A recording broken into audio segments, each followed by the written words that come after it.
कोण आहेस तू? दीपूची बहीण आहेस का बहीण आहेस? काय केलंस तू?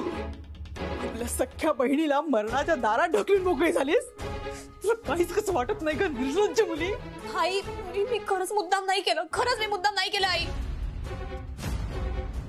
सांगू अगं. दीदी दीदी मी खरंच खरंच मुद्दाम नाही केलंय ग. आई मी खरंच नाही केलंय ग मुद्दाम. मी खरंच नाही. नालायक मुलगी, अगं तू एवढी कशी निलाजरी झालीस? सख्या बहिणीला ढकललंस मृत्यूच्या दारात आणि वर तोंड करून कशी बोलू शकतेस? तू बरोबर आहेस.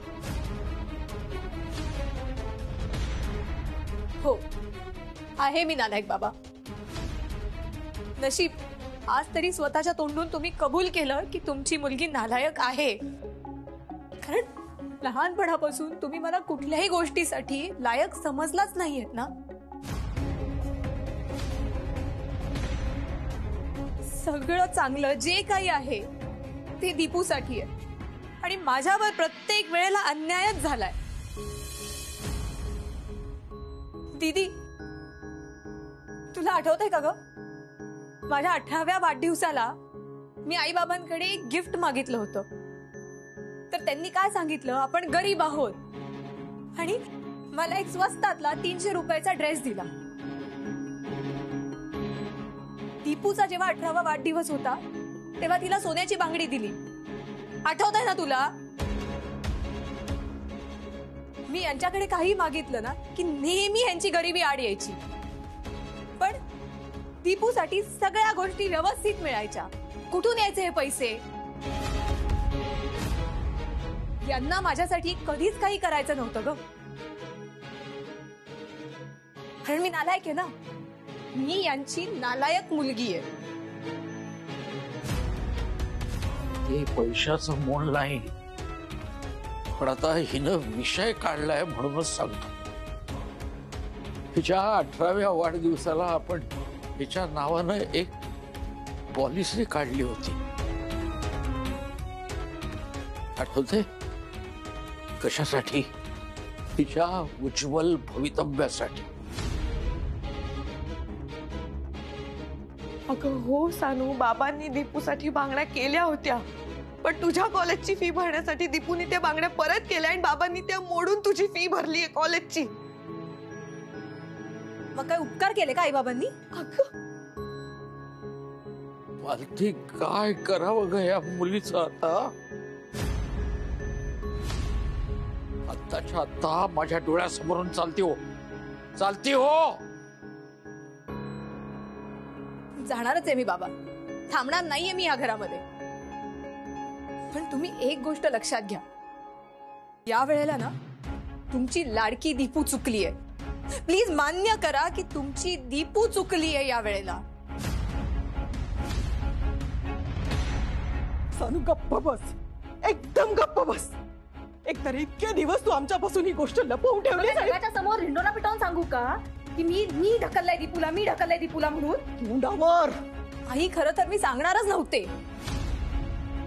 म्हणून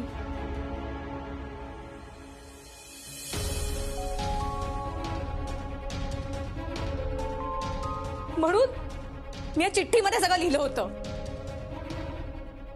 ही चिठ्ठी लिहून ठेवली होती, पण मला माहिती होतं ना तुम्हाला काही पटणारच नाही. ऍटलीस्ट ही चिठ्ठी वाचून तरी तुम्हाला कळेल.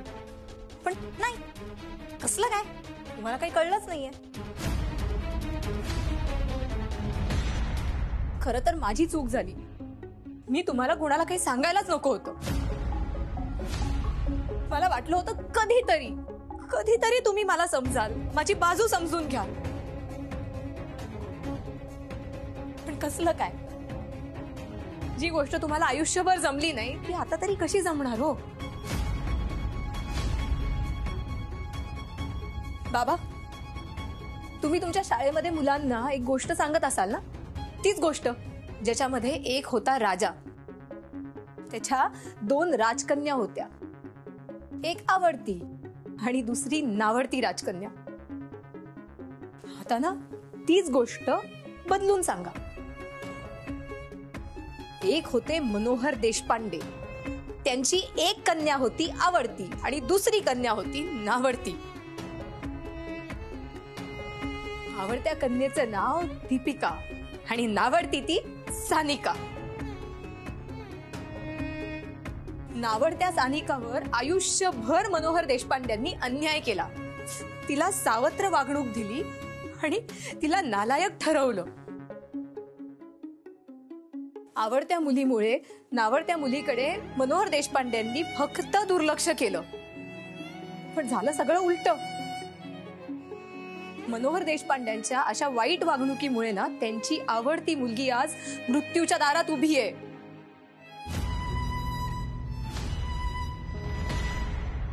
आवडत्या मुलीला हे असं असं बघून नावडत्या मुलीला खूप वाईट वाटतंय हो. पण आता असं वाटायला लागलंय की ही अशी बहीण असण्यापेक्षा ना बहीण नसलेली बरी. बाबा बाबा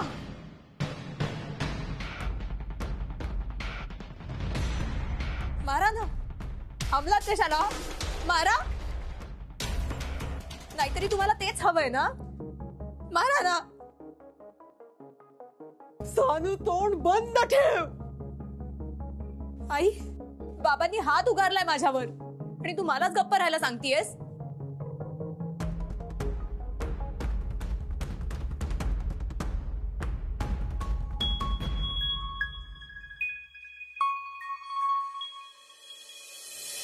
बाबा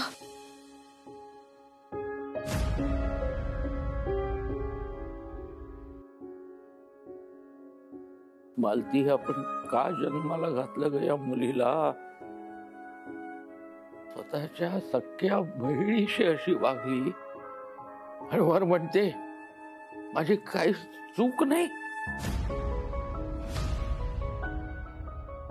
आज हिच्यामुळे मला माझ्या स्वतःच्या तत्वांना सुद्धा पायदळी तुडवावं लागलं.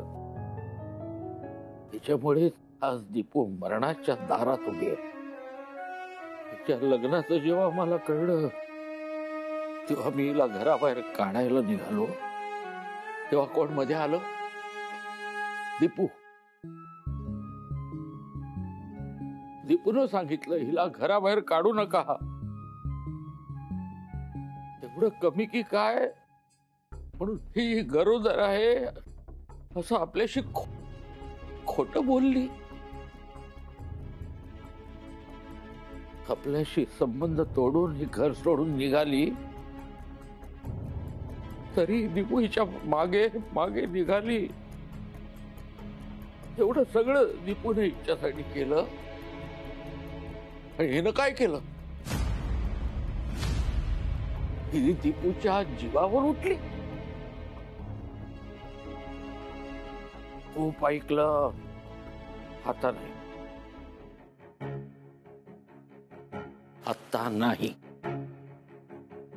आता या घरातून चालते. चल. त्या दिवशी या घराशी संबंध तोडून निघून गेली होतीस ना.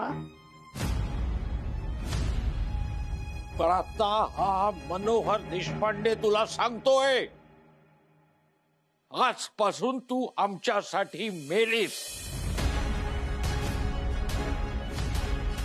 चल हो, चालते हो.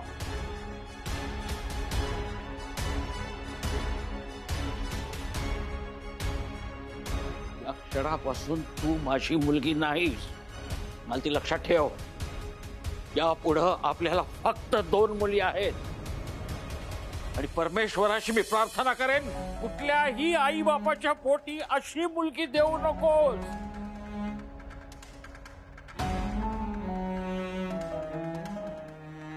चल निघ.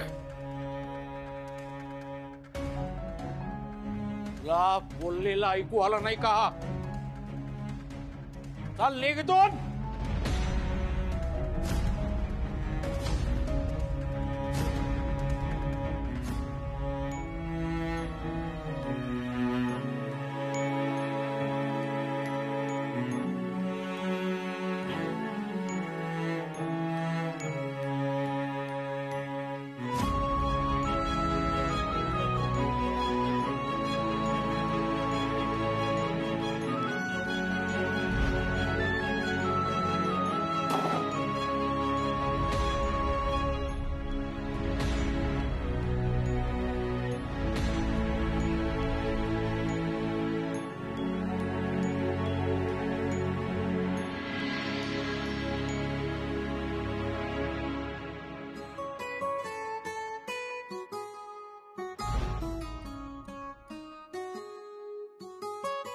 ठेवा तुमच्याकडे.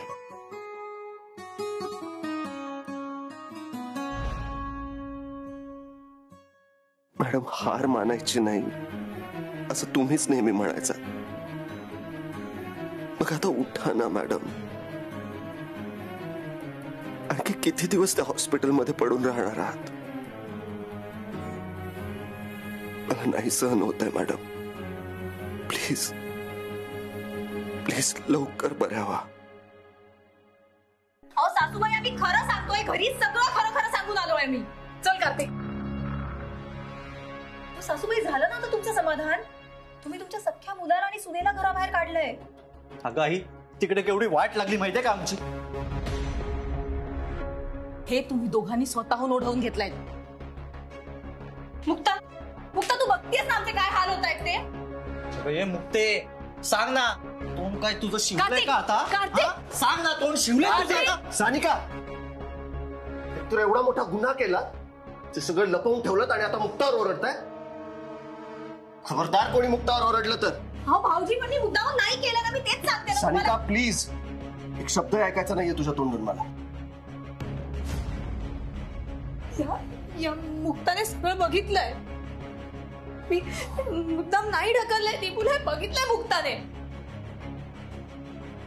पण काहीच बोलत नाहीये ती. अगं मुक्ता, सांग ना सासूबाईंना आणि भाऊजींना की मी मुद्दाम नाही ढकललंय दीपूला. सानू, शांत हो तू. मुक्ता, तोंड शिवलंय का तुझं? बोल ना. दादू, दादू, माझं तोंड नाही, यांचं तोंड शिवलं होतं. एवढं सगळं होऊन सुद्धा हे सगळ्यांची खोटं बोलत होते. मी तर खरं सांगितलं सगळ्यांना. अगं पण बास आता, पुरे झालं.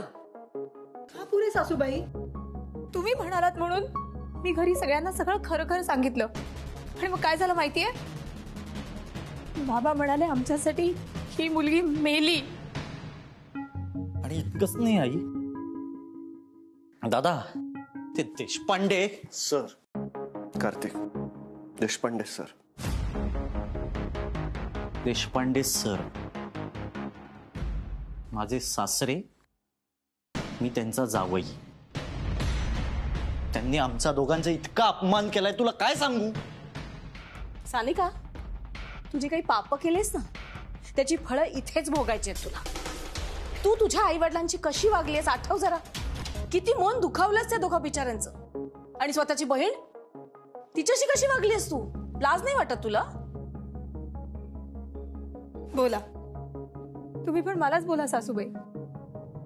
आता तिथे बाबा मला वाटेल तसं बोलले, आणि आता इथे तुम्ही पण. तुम्ही कोणीच मला समजून घ्यायचं नाही ठरवलंय ना?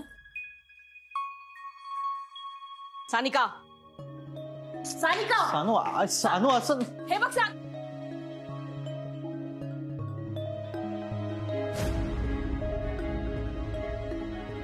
किती दिवस लपशील ग दादाच्या मागे?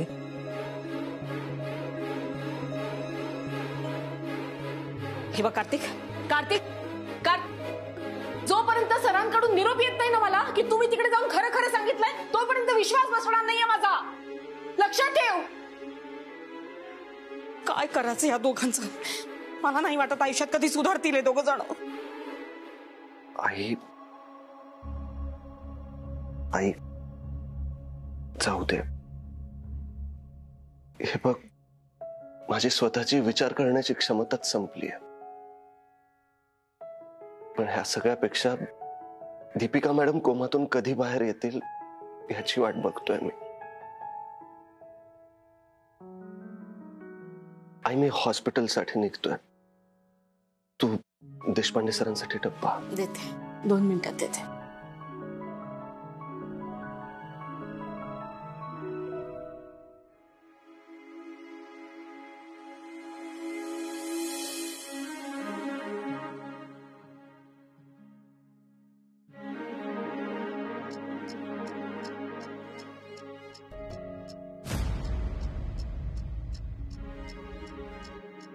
ही तर सानूने लिहिलेली चिठ्ठी आहे.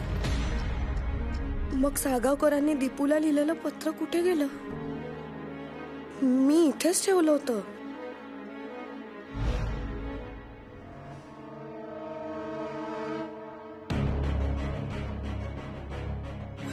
म्हणून मी या चिठ्ठीमध्ये सगळं लिहिलं होतं. सानू तिने लिहिलेली चिठ्ठी घेऊन जाण्याऐवजी साळगावकरांनी दीपूला लिहिलेलं पत्र घेऊन गेलीये. अरे देवा, आधीच सानूच्या डोक्यात दीपूबद्दल खूप राग आहे. त्यात तिला या दोघांच्या प्रेमाबद्दल कळलं तर ती ही गोष्ट सगळ्यांना सांगेल. बाबांना ही गोष्ट कळली तर बाबांना खूप मोठा धक्का बसेल. काय करू?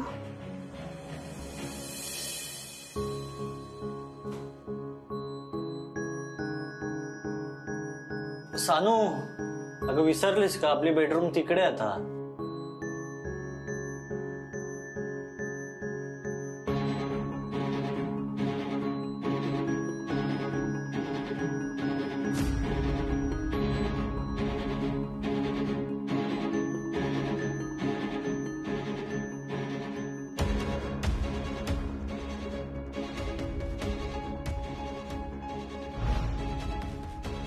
बेबू, हे बघ.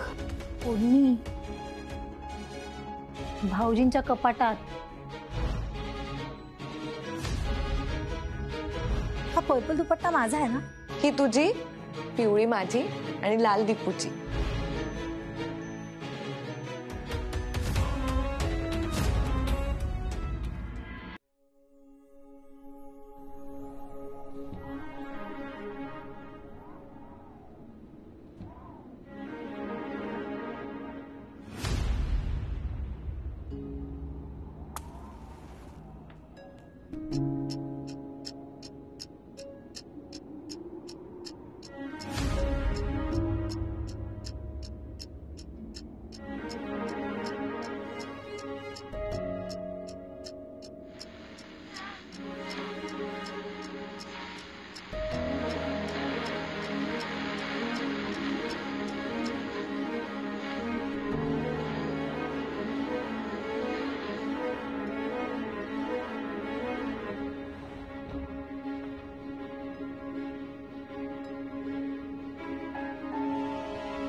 काय दिवस उगवलाय, उजेड आहे, सगळीकडे अंधार पसरलाय. विचित्र वाटतंय आज. काय मनच लागत नाही कशात. ही अशी दिवसाची सुरुवात नकोशीच वाटते.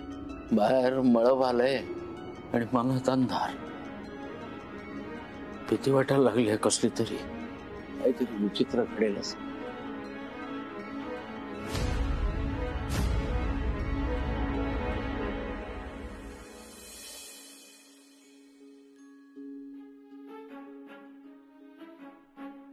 अहो, तुमचा डबा. काय लिहिताय? रजेचा अर्ज लिहिताय का? हो. रजा शिल्लक आहे? नाही म्हणजे तुमच्या आजारपणातही खूप रजा झाल्या. आता दीपूचं असं झालंय म्हटल्यावर तुमचं शाळेत जाणं अशक्यच आहे. मी काय म्हणते, रजेचा अर्ज नका ना देऊ. मी आणि दीदी आहोत ना, आम्ही जाऊ आलटून पालटून हॉस्पिटलमध्ये. हो बाबा, खरंच. तसंही तुमची खूप धावपळ होत असते. काही होणार नाही मला. माझी चिंता सोडा. कसं आहे, आपली दीपू कुठल्याही अवस्थेत असली तरी मला बळ मिळतं. मी आता हॉस्पिटलला जाताना शाळेमध्ये वाढीव रजेचा अर्ज देतो. अहो, काय झालंय का? थांबा, टाकते. झालाच आहे चहा. 1-2 मिनिटं.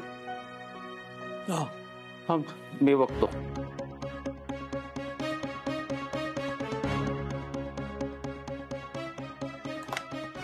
Hello, mister Manohar Deshpande. हो, मनोहर देशपांडेच बोलतोय. आपण कोण? मी डॉक्टर राव बोलतोय, इन्फिनिटी हॉस्पिटल मधून. बोला डॉक्टर. आमच्या दीपूच्या तब्येतीत काही सुधारणा झाली का?